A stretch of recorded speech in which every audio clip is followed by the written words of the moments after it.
Bismillahirrahmanirrahim. Assalamualaikum warahmatullahi wabarakatuh. Alhamdulillahirabbil alamin. Wassalatu wassalamu ala Rasulillah amma ba'd. Baik, langsung aja kita akan melanjutkan materi sebelumnya. Setelah antum membahas tentang membandingkan skala Celsius dengan skala lain, kita akan membahas tentang proses pemuaian zat padat, zat cair, dan gas.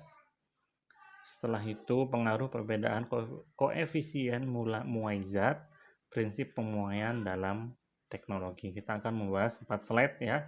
Dan 4 slide itu juga harus antum catat. Baik, kita mulai. Proses pemuaian zat padat, zat cair, dan gas. Yang pertama adalah proses pemuaian zat padat. Pemanasan batang logam atau batam dapat mengakibatkan batang logam bertambah panjang. Partikel-partikel zat bergerak ketika dipanaskan, gerakan partikel semakin cepat dan saling menumbuk partikel di dekatnya, sehingga juga mengakibatkan jarak antar partikel renggang.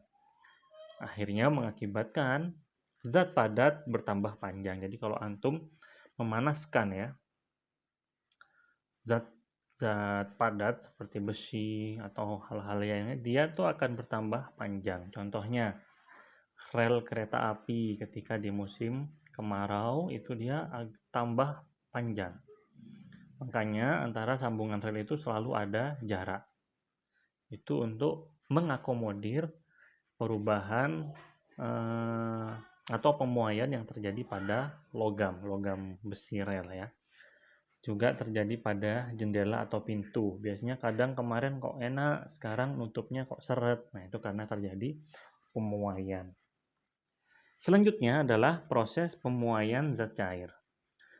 Semisal memasak air hingga mendidih meluap, akhirnya tumpah. Muai volume pada zat cair berbeda tergantung besar koefisien muai volume ya. Jadi setiap zat cair itu memiliki tingkat didih atau tingkat pemuaian yang berbeda-beda tergantung koefisien muai volume. Contoh, antara air dengan air gula atau air garam itu aja sudah berbeda. Selanjutnya adalah proses pemuaian gas. Pemuaian gas terjadi jika gas mendapat kalori yang semakin besar. Contoh pada balon yang terkena sinar matahari, mengakibatkan gas atau udara dalam balon memuai dan balon bisa meledak. Jadi, ketika udara itu dipanaskan, dia akan semakin mengembang ya. Nah, akibatnya mengakibatkan balon semakin mengembang, akhirnya meledak. Percobaan sederhana pada pemuaian zat cair dan zat padat. Yang pertama adalah percobaan pemuaian pada zat cair. Labu Elmeyer atau gelas ukur diisi zat cair kemudian dipanaskan. Tinggi permukaan zat cair akan naik. Bisa dilihat dengan bukti bahwa zat cair memuai.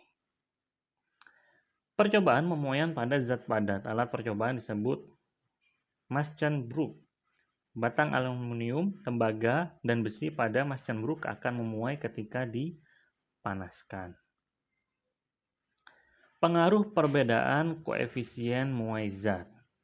Pemuaian pada zat padat. Koefisien muai panjang bila bilangan yang menunjukkan pertambahan panjang zat padat jika suhunya. Rumusnya adalah ini ya. Pemuaian pada zat cair. Koefisien muai ruang atau muai volume. Bilangan yang menunjukkan pertambahan volume setiap satuan volume suatu zat jika suhu naik 1%. Rumusnya adalah ini. Dan yang terakhir adalah pemuaian volume gas. Koefisien muai ruang atau muai volume. Bilangan yang menunjukkan pertambahan volume setiap satuan volume suatu zat jika suhu naik 1%. Rumusnya adalah ini. Slide yang terakhir, prinsip pemuaian dalam teknologi. Coba kita perhatikan satu persatu. Kabel listrik dan telepon kadang-kadang terlihat melengkung, kadang-kadang lurus. Ini yang terjadi pada kehidupan sehari-hari ya, pemuaian yang terjadi pada kehidupan sehari-hari. Pemasangan kaca jendela diberi celah pada kusen nih, seperti yang Mualim sampaikan tadi di awal. Kadang jendelanya longgar ya, pada kusen kadang rapet. Sambungan rel kereta api diberi celah. Ini persis seperti yang Mualim sampaikan tadi di awal. Dua lintasan jalan beton pada jembatan disambung dengan batang-batang baja yang diberi celah di antaranya. Sebuah gedung didesain di dalam pipa besi. Gedung dibuat fleksibel sehingga memungkinkan pipa untuk memuai dan menyusut tanpa membengkokkan pipa. Diameter ban besi dibuat sedikit lebih kecil dibandingkan diameter roda besi. Mengeling plat logam. Bimetal adalah dua keping logam yang berbeda angka muainya yang dikeling menjadi satu. Jika bimetal dipanaskan, bimetal akan membengkok ke arah logam yang koefisien muainya lebih kecil. Contoh penggunaan bimetal antara lain sakelar ya, termal, termostat bimetal, termometer bimetal. Ini seperti logam gitu ya. Di sakeral termal. Termostat bimetal ini biasanya di kendaraan untuk pendingin. Jadi ketika sudah panas gitu, dia akan otomatis, atau termometer bimetal yang terdapat pada termometer. Tapi itu aja untuk pertemuan kali ini. Ada 3 slide yang sudah kita bahas. Silahkan antum catat sebagai tugasnya. Yang pertama adalah proses pemuaian zat padat, zat cair, dan gas. Yang kedua, percobaan sederhana pada pemuaian zat cair dan zat padat. Yang ketiga, pengaruh perbedaan koefisien muai zat. Dan yang terakhir adalah prinsip pemuaian dalam teknologi.